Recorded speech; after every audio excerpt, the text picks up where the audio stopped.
荧幕录影，然后配合那个手机的镜头，照相机的镜头。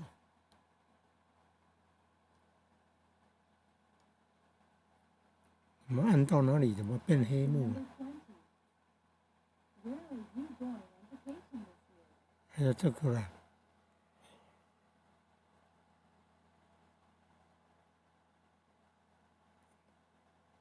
记忆体空间太少，反应都很慢，开机也都很慢。